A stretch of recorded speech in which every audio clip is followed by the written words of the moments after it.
Breakups are never easy. Even when both people agree it's for the best, the emotional toll can feel overwhelming. That's exactly what I was dealing with after my 2.5-year relationship ended. It wasn't a messy breakup, no drama, no shouting matches, just two people realizing they weren't right for each other anymore. But knowing that didn't make it hurt any less. I missed a lot about our time together, but one thing stood out: playing pool. It wasn't just a hobby, it was our thing. We'd spend hours at dive bars, aiming for quiet spots with old, scuffed tables. While I've always been a decent player, my ex was next level. He could land trick shots effortlessly, banks, combos, you name it. Playing pool wasn't just a game for us. It was a shared moment where everything else disappeared. After the breakup, I found myself avoiding anything that reminded me of those nights. But the harder I tried, the more I missed them. Some nights, I'd catch myself wishing I could go back not to him, but to that feeling of comfort and connection. That longing stuck with me, even as I worked hard to move forward. But one random Wednesday night, I couldn't take it anymore. The silence at home was suffocating, and my thoughts were stuck on repeat. That's when I made the decision to step out back to one of those bars we used to visit. It wasn't about trying to relive the past. I just needed to feel normal again. Little did I know, that simple decision would lead to one of the scariest nights of my life. Walking into the bar that night felt like stepping into a memory. The dim lighting, the worn-out stools, and the faint hum of the jukebox, it was all exactly as I remembered. Familiarity can be comforting, but it can also sting, and for a moment, I almost turned around and left. But I was determined not to let old memories control me anymore, so I stayed. After grabbing a drink, I wandered over to one of the pool tables. I picked up a cue and started chalking it, more out of habit than anything else. I wasn't planning on playing alone, that would have looked odd, but I wasn't sure what I was even doing there. Then, as if the universe had decided for me, a guy walked over and asked if I wanted to play a game. He looked to be around my age, maybe mid-20s, and he seemed friendly enough. I nodded, and he went to rack the balls. I couldn't help but smile when I noticed he was doing it wrong, but I didn't say anything. We started playing, and it felt good, familiar, but different. He wasn't as skilled as my ex, but he held his own, and I didn't go easy on him. We played a few rounds, and for the first time in a while, I felt myself relaxing. We chatted as we played, and he even bought me a couple of drinks. He was nice, but I could tell pretty quickly he wasn't the sharpest tool in the shed. Still, I didn't mind. I wasn't there looking for a deep connection. For once, it was nice to just play, talk, and forget about everything else for a little while. Then, midway through our fourth game, he asked if I wanted to go back to his place. His question caught me off guard, but I kept my response light, joking that he'd need a second date for that. I didn't want to move too fast, especially not with someone I'd just met at a bar. But his reaction wasn't what I expected. His friendly demeanor vanished in an instant. What came next would turn an ordinary night out into something far more chilling. His smile disappeared so fast it felt like I had flipped a switch. The playful energy from just moments ago was gone, replaced by something darker. He stared at me, his face tightening with frustration, and then, out of nowhere, he muttered, "Are you serious?" Before I could even process what was happening, he grabbed my wrist. His grip was tight, and I froze, unsure of how to react. He started mumbling something about the drinks he'd bought, his tone turning bitter. I tried to pull my hand away, but he wasn't letting go. Then, without warning, he snatched my purse off the table. It all happened so quickly that I didn't have time to scream or make a scene. My mind was racing, but my body wouldn't move. The bar wasn't crowded, but it wasn't empty either. Luckily, two older guys sitting nearby noticed what was happening. One of them stood up and told the guy to let me go. His voice was calm but firm, like he wasn't going to take no for an answer. The guy holding my wrist glared at me, muttered something under his breath, and then threw my purse back onto the table. Without another word, he stormed out of the bar, shoving a chair out of his way as he left. I was still in shock, my heart pounding as I thanked the men who stepped in. They shrugged it off like it was no big deal, but to me, it was everything. I grabbed my things and quickly called for an Uber. I couldn't stay there any longer. The night had taken a turn I wasn't ready for, and all I wanted was to get home where I felt safe. But what I didn't know was that this encounter wasn't over, not even close. The ride home felt longer than usual. My mind kept replaying the scene at the bar, and my hands wouldn't stop shaking. I tried to convince myself it was over, that I was safe now. The Uber driver was quiet, and for that, I was grateful. I leaned back, closed my eyes, and told myself to just breathe. When we finally pulled up to my street, I thanked the driver and stepped out. The cool night air hit me, and for a brief moment, it felt grounding.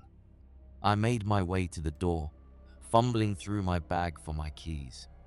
That's when I noticed something strange.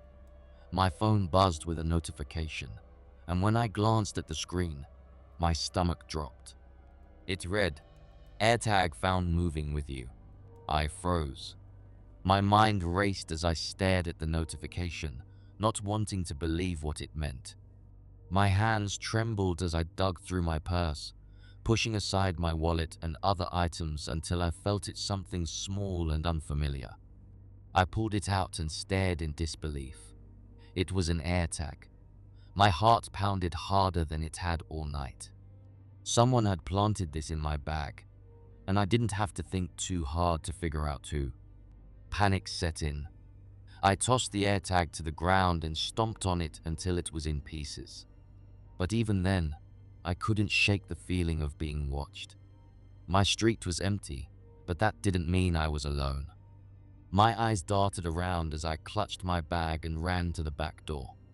My keys felt clumsy in my shaking hands, but I finally got the lock open and slammed the door shut behind me. Inside, the silence felt heavier than ever. My chest was tight, my thoughts spiraling. Whoever had planted that AirTag knew where I lived, or at least close enough. I locked every door and window, double-checked them all, and still couldn't shake the fear. That was when I realized this wasn't just a bad night out. It was something far worse. The house was quiet, but my mind was anything but. I paced back and forth, trying to make sense of everything. The AirTag wasn't just creepy, it was calculated. Whoever had put it in my bag had been planning this. My gut told me it had to be the guy from the bar, but the thought made my stomach churn. How far was he willing to go? I peeked out my living room window, scanning the empty street. It was late, and my neighborhood was usually still at this hour. But then, out of the corner of my eye, I noticed a car creeping down the road. It was moving so slowly, it didn't feel right. My heart sank as I recognized the old, beat-up Lincoln. The same car I had seen in the parking lot earlier that night. I ducked away from the window, my breathing shallow. My brain was screaming at me to call the police, but I couldn't bring myself to do it. What if I was overreacting? What if he wasn't even here for me? But deep down, I knew the truth. This wasn't a coincidence. I watched as the car passed again, this time from the opposite direction. It was going even slower now, like the driver was scanning the houses. I felt a chill run through me. By the third pass, there was no doubt in my mind. He was looking for me. The car came to a stop right in the middle of the street, directly across from my house. I crouched below the window, my heart pounding so loudly I was sure it would give me away. I couldn't see what he was doing, but the sound of the engine idling felt like it was closing in around me. Minutes passed like hours, and finally, the car drove off. But the damage was done. He knew where I lived. That night, I didn't sleep. I couldn't. Every creak in the house made me jump. Every shadow felt like it was hiding something. I stayed locked in my room, clutching my phone, ready to call for help at the slightest noise. All I could do was wait and hope the nightmare wouldn't get any worse. The morning light didn't bring any relief. I was exhausted but too on edge to feel it. As soon as my parents woke up, I told them everything about the guy at the bar, the AirTag, and the car outside my house. My dad's face shifted from concern to frustration as he asked why I hadn't called the police sooner. I tried to explain that I'd been too scared, but it didn't feel like enough. He wasted no time making calls, including one to an old friend who happened to be the police chief. When he finished, he turned to me and said, "They'll send someone if he comes back, but without more evidence, there's not much they can do." The reality of those words hit me like a brick. It wasn't comforting. It was terrifying. For the next few days, I didn't leave the house. I barely even looked out the windows. I kept replaying the events in my head, wondering if there was anything I could have done differently. Every time I thought about the AirTag in my bag, my stomach turned. It wasn't just an invasion of privacy, it was a reminder that someone had gone out of their way to track me. I tried to distract myself by watching TV or scrolling through my phone, but every little noise sent me into a panic. Even when the street was quiet, I couldn't shake the feeling that someone was watching. The thought of walking out the door felt impossible. I wasn't just scared, I was trapped in my own home, held hostage by the fear of what might happen next. Each night, I double-checked every lock and window before going to bed, but sleep never came easily.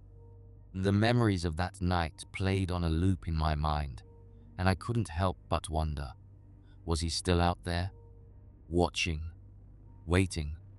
The uncertainty was the worst part. It left me paralyzed, unsure of what my next move should be. Days passed, but the fear didn't fade.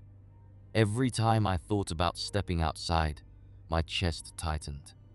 I couldn't stop imagining the guy lurking somewhere nearby, waiting for me to slip up. I knew I couldn't live like this forever, but I couldn't find the courage to move past it either.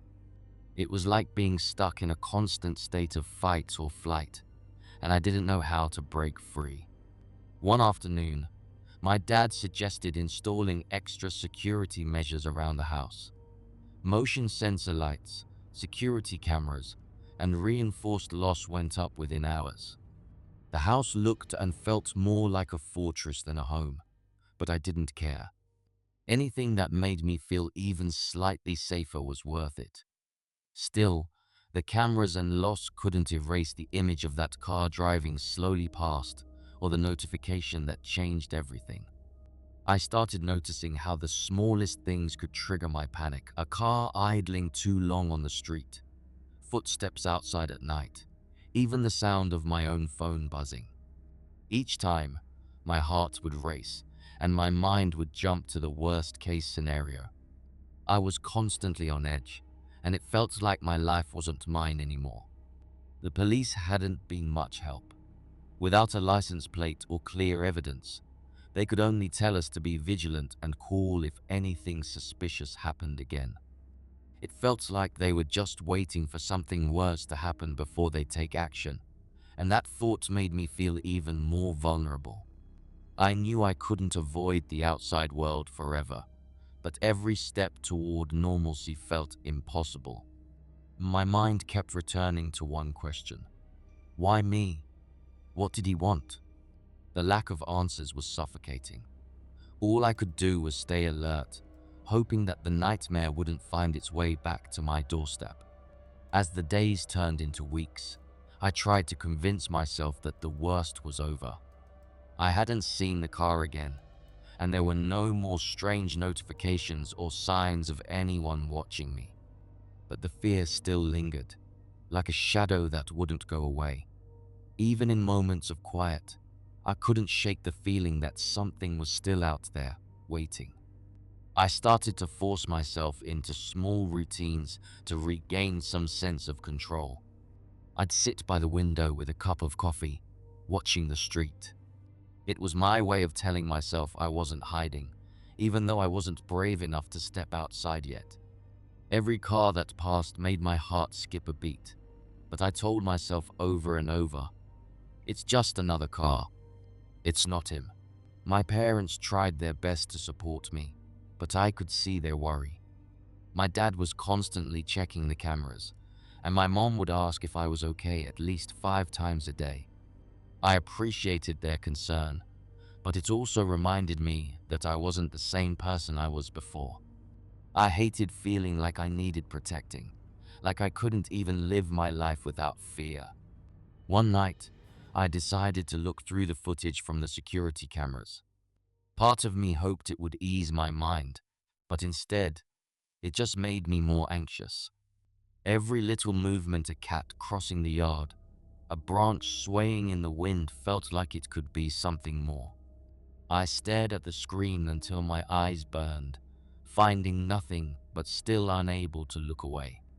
Even though the days seemed uneventful, my mind wouldn't let me rest.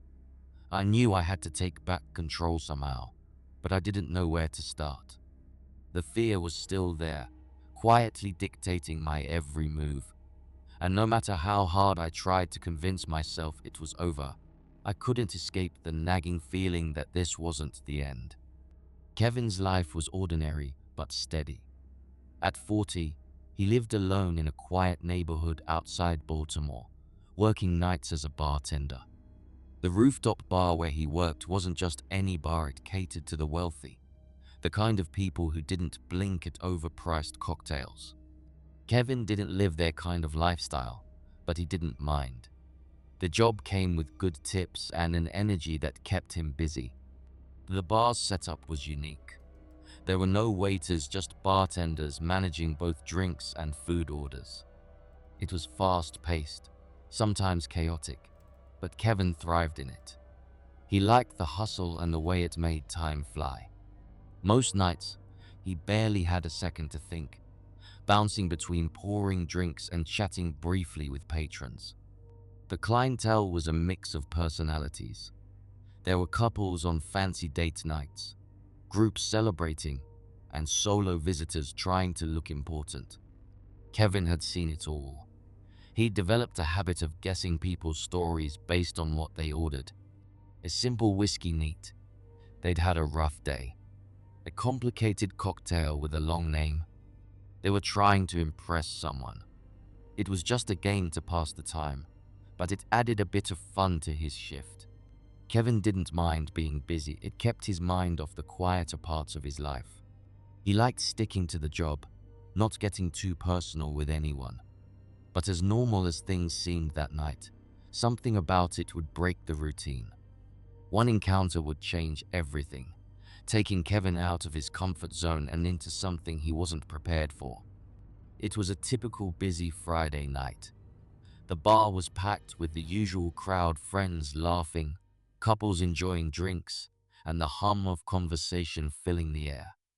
Kevin was in his zone, moving quickly between orders, pouring drinks, and keeping the flow going. The night felt like any other, fast-paced but manageable. That's when Kevin noticed him. A man walked in who didn't fit the usual crowd.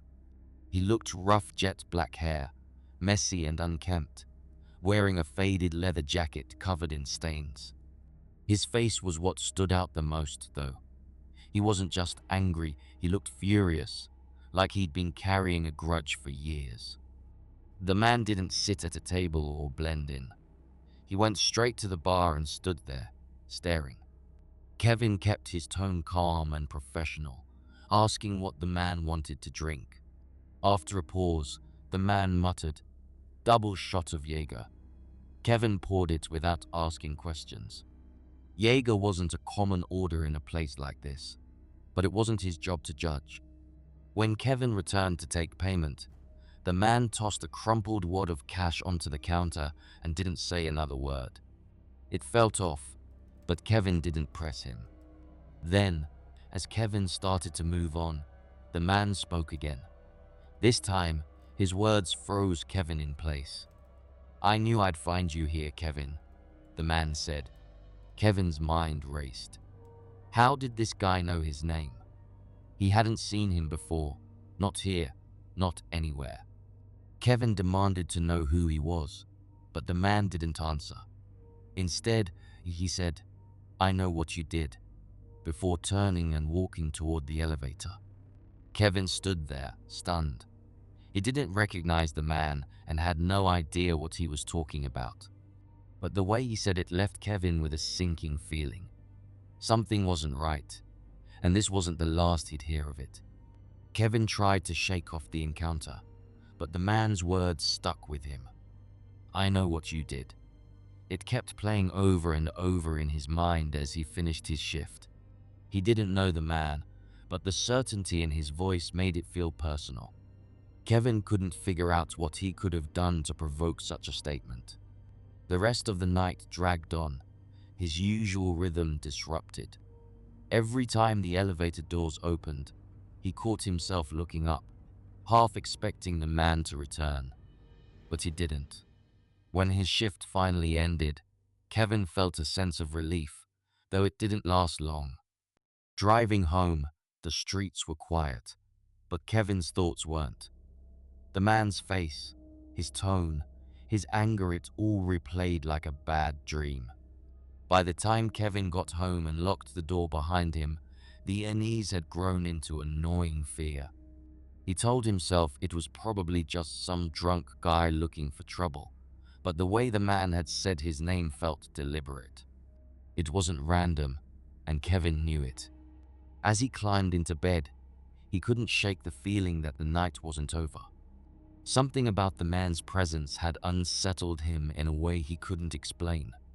Kevin didn't know it yet, but that night was only the beginning.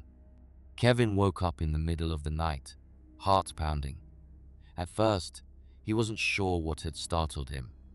The house was silent, no strange noises, no obvious reason for the sudden jolt. But something felt off, like the air in the room had changed. He lay still, his eyes adjusting to the dark, scanning the room for anything unusual. That's when he saw it. In the corner, near the door, was a figure. A dark mass, standing completely still.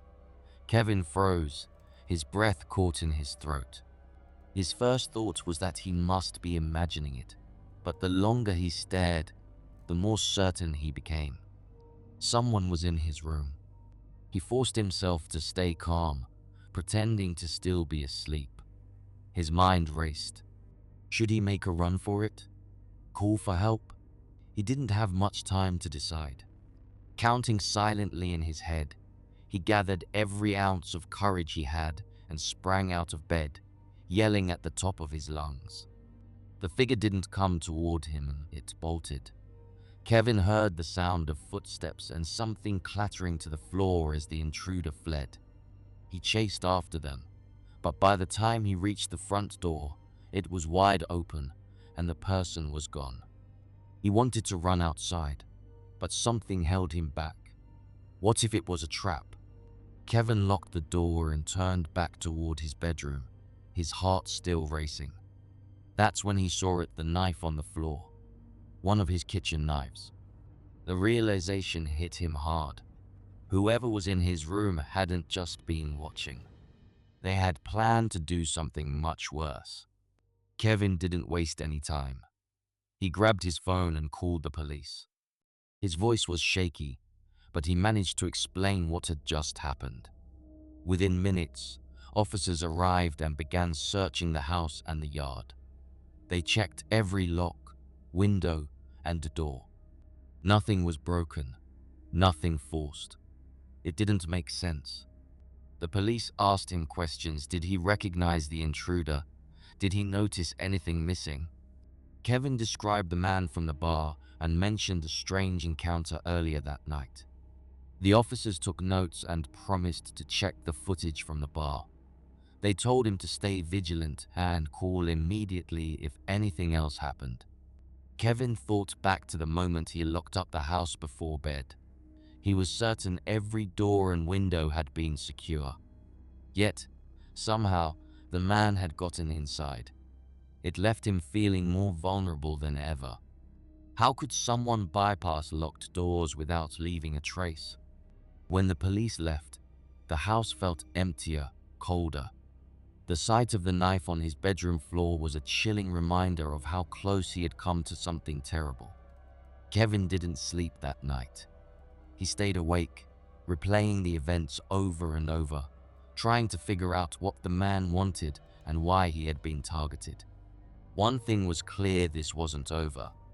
The next morning, Kevin sat at his kitchen table, staring at the untouched cup of coffee in front of him. The events of the night before felt like a bad dream, but the knife on the floor and the open front door were proof it was all real. He couldn't shake the feeling that the man from the bar was behind it. The cryptic words, "I know what you did," echoed in his mind. But what did it mean? He called his manager at the bar to check if the police had reviewed the security footage. They had, but nothing new came from it. The man had been there, just like Kevin described, but there was no record of how he knew Kevin or what he wanted. The lack of answers only deepened Kevin's fear. To make matters worse, the police had no leads. Without evidence of how the man entered the house or where he might be now, there wasn't much they could do. "Just stay alert and call us if you see anything suspicious," they had said. It didn't feel like enough. Kevin spent the rest of the day checking and rechecking every lock and window in the house. He even considered staying with a friend for a while, but something kept him rooted there. Maybe stubbornness, maybe fear of leaving the house unattended. Either way, he felt trapped. No matter how many precautions he took, he couldn't escape the nagging feeling that this wasn't the last he'd see of the man. As the days passed, Kevin tried to go back to his normal routine, but the fear lingered. Every creak in the house, every shadow outside the window, made his chest tighten. He avoided going out unless it was absolutely necessary, and even then, he constantly looked over his shoulder. The man's words and the memory of the knife on his floor were burned into his mind. At night, Kevin's anxiety was worse. He double-checked every lock, installed extra security cameras, and left lights on in every room. But no matter how hard he tried to make himself feel safe, the unease wouldn't leave. He couldn't shake the feeling that the man wasn't done with him. Friends and co-workers started to notice something was off. When they asked, Kevin brushed it off, saying he was just tired from work. He didn't want to explain what had happened, not because he didn't trust them, but because he didn't want to relive it. Talking about it made it feel real all over again. Every night, he replayed the events in his mind, trying to figure out the man's intentions. Was it a random act of malice? Or was there something Kevin was missing? The questions had no answers, and that uncertainty was the hardest part. Even when things were quiet, Kevin couldn't stop looking over his shoulder, wondering if the man would ever come back. Weeks later, Kevin's life was still overshadowed by the events of that night. He hadn't seen the man again, but the fear never really left. Every knock on the door or unfamiliar sound made his heart race. The house, once his refuge, now felt more like a cage. He tried to distract himself by keeping busy at work, but even there, he couldn't fully focus. He found himself glancing at every new face that walked into the bar, half expecting the man to return.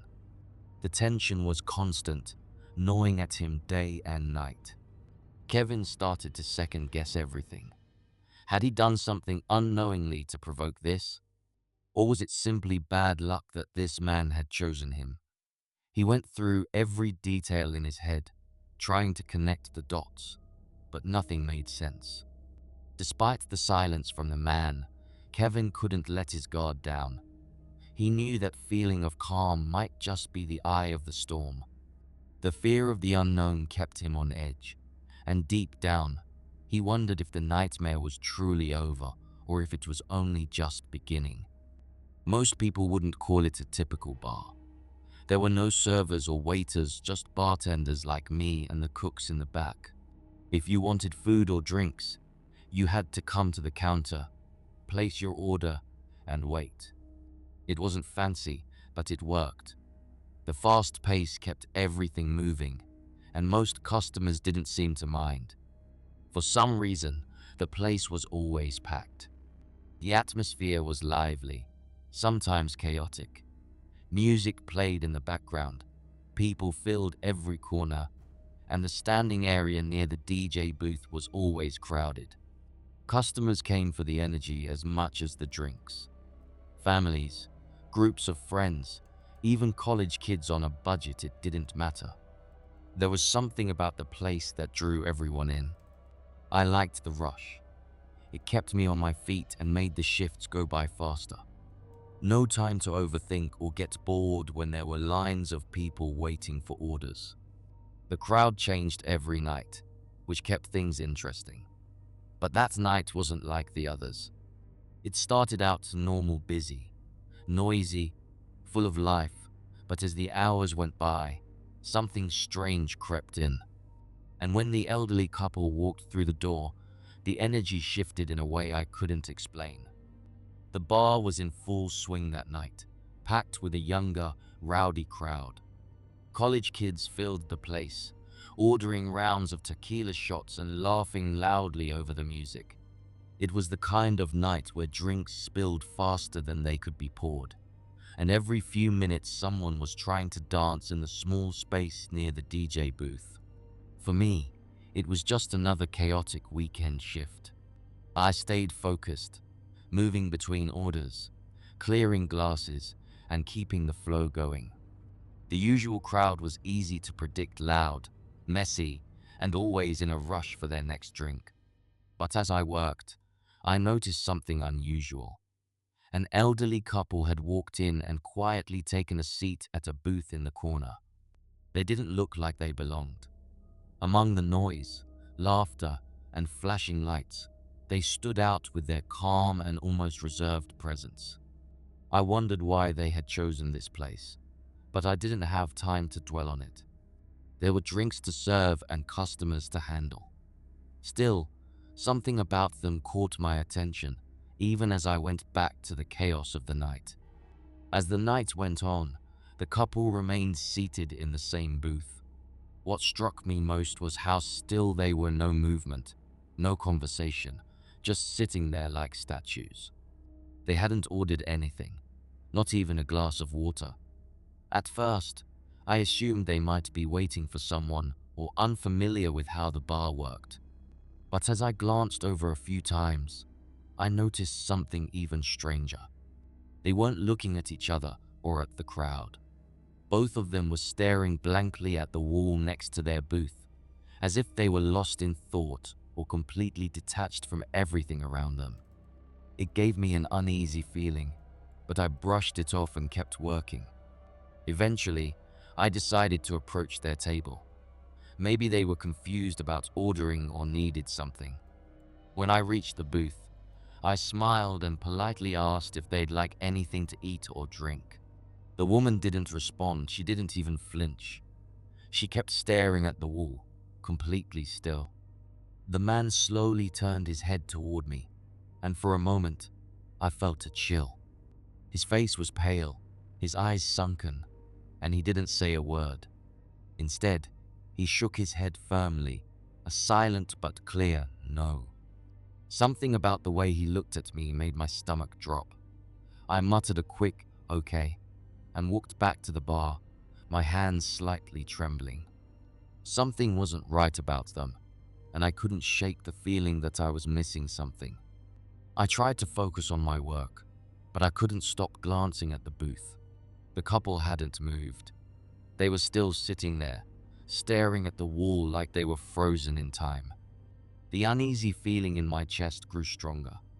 The bar was packed, loud, and full of life, but that booth felt like it existed in another world entirely. At one point, I looked over again, and this time, they weren't staring at the wall. Both of them were looking directly at me. Their expressions didn't change. Their eyes didn't shift. They just stared. I froze for a moment, unsure of what to do. It felt like they were trying to communicate something without speaking, but I couldn't tell what. I turned away quickly, pretending to be busy, and tried to shake it off. Maybe they were just odd, or maybe I was overthinking it. But the longer the night went on, the more their presence started to feel wrong, like they didn't belong there or anywhere. By the time I worked up the courage to look again, the booth was empty. They were gone, and no one had seen them leave. By the time we closed for the night, I couldn't stop thinking about the couple. It wasn't just their strange behavior, it was how they had vanished without a trace. I asked Karen, one of my co-workers who had been bartending for years, if she had noticed them. Her response sent a chill through me. She gave me a confused look and asked, "What couple?" I described them their appearance, how they sat in the corner booth, and how they hadn't ordered anything. But Karen shook her head. "I didn't see anyone like that tonight," she said, crossing her arms like she was sure. "Are you sure you weren't just imagining things?" Her answer unsettled me. Karen was sharp. She never missed anything in the bar. If she hadn't seen them, then who were they? I tried to laugh it off and joked about being overworked, but inside, I couldn't shake the unease. How could I have been the only one to notice them? As I walked to my car in the empty parking lot, I felt a prickle of fear.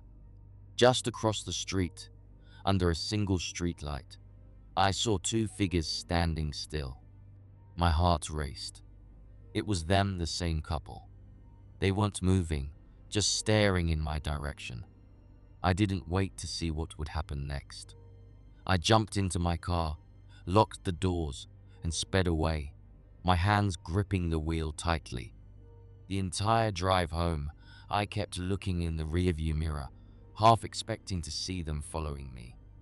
Even after getting home, I couldn't calm down. The image of the couple standing under that streetlight wouldn't leave my mind. I locked every door and window in the house, double-checking each one. But even then, I didn't feel safe. The silence of the house felt heavier than usual, as if something was waiting to happen. I stayed up, sitting on the couch, glancing at the windows every few minutes. My thoughts were racing. Who were they? Why had they been there? And why was I the only one who seemed to notice them? The questions ran through my mind over and over, but I couldn't find any answers. Eventually, exhaustion caught up with me, and I fell asleep with the lights still on. When I woke up the next morning, everything seemed normal. The street outside was quiet, the sun was shining, and for a moment, I thought maybe it had all been in my head. But deep down, I knew it wasn't. The couple's blank stares, their strange behavior, and the way they disappeared, it was too real to dismiss. And the worst part, I had no idea if or when they might come back. That uncertainty left a knot in my stomach that still hasn't gone away. Days passed, but the feeling of unease never left. Every time I walked into the bar, I found myself scanning the booths and corners, half expecting to see the couple again. At home, I couldn't shake the habit of checking the windows and locking the doors multiple times. The fear wasn't constant, but it lingered in the back of my mind, ready to creep up at the slightest sound or shadow. I started asking around at work, casually bringing up the couple in conversation. None of my co-workers remembered seeing them. Even Karen, who prided herself on noticing everything, insisted there was no one like that in the bar that night. "You sure you weren't just imagining it?" she asked again, laughing it off. But I knew what I had seen. It wasn't just their presence that bothered me, it was their absence. The way they had appeared and disappeared so easily, as if they weren't really there. I couldn't explain it, but I also couldn't forget it. The bar felt different now, as if their brief visit had left a mark that no one else could see. And every time I thought about them, one question haunted me. Why me? Why had they chosen to show themselves to me? The answers, if there were any, stayed just out of reach. Weeks went by, but the experience stayed with me like a weight I couldn't shake. I stopped mentioning the couple to my co-workers. It only made me feel more isolated when no one believed me. But every night, as I wiped down the bar and closed up, I found myself glancing at the corner booth. It was always empty, yet it never felt unoccupied. At home, things weren't much better. I kept thinking about the couple standing under that streetlight. Why were they there? What did they want? The way they had vanished so easily and reappeared outside made it feel like they could be anywhere, watching without warning. I never saw them again, but that didn't mean I stopped looking. The strangest part was that nothing else happened. No more sightings, no new clues, just silence. It should have been comforting, but it wasn't. The lack of closure made it worse.